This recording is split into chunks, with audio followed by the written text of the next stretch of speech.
बिस्मिल्लाहिर्रहमानिर्रहीम, अस्सलाम वालेकुम, वेलकम बैक माय चैनल। आज मैं आपके लिए बहुत ही ज़बरदस्त सी रेसिपी लेकर आई जो कि आपके बहुत ज़्यादा काम आएगी। आज मैं बना रही चिकन स्टॉक, क्योंकि बाज़ार से बहुत सारी ऐसी चीज़ें बनती है जिसके अंदर हमें चिकन स्टॉक की ज़रूरत पड़ती है। तो कौन इतनी मेहनत करे बार बार चिकन स्टॉक बनाए।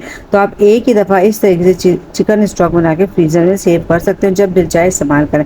क्योंकि हमारी बहुत सी ऐसी रेसिपीज़ होती हैं जिसके अंदर हमें चिकन यखनी की स्टॉक की ज़रूरत पड़ती है, तो हम चिकन क्यूब्स वगैरह डालते हैं जो कि बहुत ज़्यादा नुकसानदायक है। चलिए जी आइए, अब मैं आपको अपनी रेसिपी का आगाज़ करती हूँ किस तरीके से मैंने चिकन स्टॉक बनाई है। अब आप कोई भी खुला बर्तन लें और उसमें कोई भी एक चमचा घी, मक्खन, बटर, आप कुछ भी डाल सकते हैं, मगर रिफाइंड ऑयल मत डालिएगा। मैंने एक चमचा भर के असली घी का लिया है और आधा किलो हड्डी वाली चिकन लिया। अगर देसी चिकन आपको मिल जाए तो बहुत ही अच्छी बात है, या आप चाहें तो इसको बकरे के गोश्त में भी बना सकते हैं अगर आप अफोर्ड कर सकते हैं। फिर आपको इसको अच्छे तरीके से हमें भुनाई करनी, बिल्कुल हल्की आंच पे करनी है भुनाई, वरना हमारी जो चिकन है, हमारा घी है, वो जल जाएगा। अब हमें इसकी इतनी भुनाई करनी है कि इसका चिकन का जो कलर है वो चेंज हो जाए और इसमें जो भी स्मेल वगैरह होती है वो इसकी ख़त्म हो जाए अच्छे तरीके से। अब मैं इसके अंदर तकरीबन 1.5 लीटर के करीब मैंने पानी डाला है, क्यों हमें चिकन को कम से कम आधे घंटे के लिए पकाना है। और अब साथ में हम इसके अंदर थोड़े से मसाले ऐड करते हैं। अब पानी के अंदर एक मीडियम प्याज, 1 इंच का अदरक का टुकड़ा और 6-7 लहसुन के जवे बारीक काट के जो 1 चमचे के बराबर, वो इसके अंदर हम डाल देंगे। 1 चमचा भर के साबुत काली मिर्च, 1 इंच का दालचीनी का टुकड़ा डालना है। दालचीनी का टुकड़ा साबुत नहीं था तो मैंने छोटे छोटे से पीस इसके अंदर डाल दिए थे।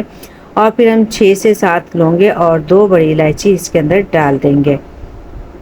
और 1 चमचा भर के साबुत ज़ीरे का डालना है। ज़ीरे के अपने बहुत ज़्यादा फ़ायदे होते हैं। और आधा चमचा इसके अंदर देसी हल्दी डालिए। कोशिश करें कि देसी हल्दी इस्तेमाल करें। हल्दी भी हमारी सेहत के लिए बहुत ज़्यादा फ़ायदेमंद है और बहुत सी बीमारियों के लिए एंटीबायोटिक का काम करती है। और 1 चमचा मैंने इसके अंदर नमक डाला है। अब सारे मसालों को अच्छे तरीके से हम मिला देंगे और ढक्कन ढक के इसको पकने के लिए छोड़ देंगे। अब तकरीबन हमें आधे घंटे के लिए पकाना है कि हमारी चिकन गल जाए। अच्छा, हम चिकन को हद से ज़्यादा भी नहीं पकाएंगे, थोड़ा सा हम चिकन में जायका रहने देंगे, क्योंकि वो जो चिकन होगी हम यखनी में ऐड नहीं करेंगे। उस चिकन को हम किसी और चीज़ में इस्तेमाल कर सकते हैं, क्योंकि चिकन में से तकरीबन सादा सर तो निकल चुका होगा, बस इसकी बोटी में थोड़ा बहुत जायका रहेगा, तो हम उसको भी ज़ाया नहीं करेंगे। उनको हम स्नैक के तौर पर किसी न किसी चीज़ में इस्तेमाल करूँगी मैं इस चिकन को, और मैं आपको लाजमी बताऊँगी कि मैंने उससे क्या कुछ बनाया है। अब सारी चिकन को अच्छे तरीके से हम छान लेंगे कि सारी की सारी जो हमारी यखनी निकली है वो नीचे आ जाएगी, और जो चिकन है और जितने भी साबुत मसाले हैं वो हमारे छलनी में रह जाएंगे।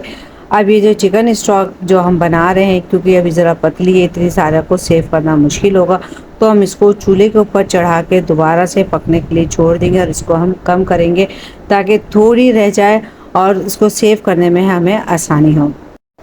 चिकन स्टॉक हमारी तकरीबन रेडी है, बस पका के मैं इसको गाढ़ा कर रही हूँ। आँच मैंने चूल्हे पे तेज़ कर दी है और ये तकरीबन आप देखें नज़र आ रहा होगा, ये आधी हो गई है।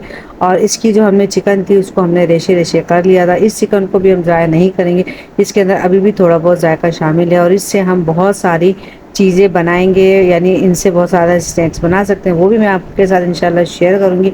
अच्छा जी, जो चिकन स्टॉक था उसको मैंने साइड पर ठंडा होने के लिए रख दिया था, वो ठंडी हो गई है। तो उसके बाद इस तरीके के प्लास्टिक के कंटेनर, बाउल, हर चीज़ बाज़ारों में मिलती है, आप वो ले आएँ और उसको छोटे छोटे जितनी आपको एक टाइम पे ज़रूरत होती है उस हिसाब से आप इसको अपने फ्रीज़र में स्टॉक कर सकते हैं। मैंने ये दो बाउल लिए हैं, ये तकरीबन 250 मिलीलीटर के बाउल होते हैं कि इसमें 1 पाव के करीब चीज़ आ जाती है। तो ये मेरे 2 दफ़ा अलग अलग डिशेस में मेरे काम आ जाएगी। मुझे यकीन है आपको भी आज चिकन स्टॉक की रेसिपी ज़रूर पसंद आई होगी। बहुत आसान सी रेसिपी, झटपट बनने वाली रेसिपी है और आपके आगे इंशाल्लाह कुछ अर्से बाद रमज़ान भी स्टार्ट हो जाएगा, तो इस तरह की चीज़ों की, इस तरह की रेसिपीज़ की आपको ज़रूरत पड़ेगी। मुझे यकीन है आपको आज की रेसिपी पसंद आई होगी। अगर रेसिपी पसंद आए तो लाइक, शेयर, कमेंट कर दीजिएगा। चैनल पर नए तो सब्सक्राइब करके बेल आइकन को प्रेस कर दें ताकि आने वाली न्यू वीडियो का नोटिफिकेशन आपको बआसानी मिल सके। फिर मिलेंगे इसी तरीके से अच्छी सी रेसिपी लेकर आऊँगी आपके लिए। जब तक के लिए अल्लाह हाफिज़। मुझे अपनी दुआ में ज़रूर याद रखा करें।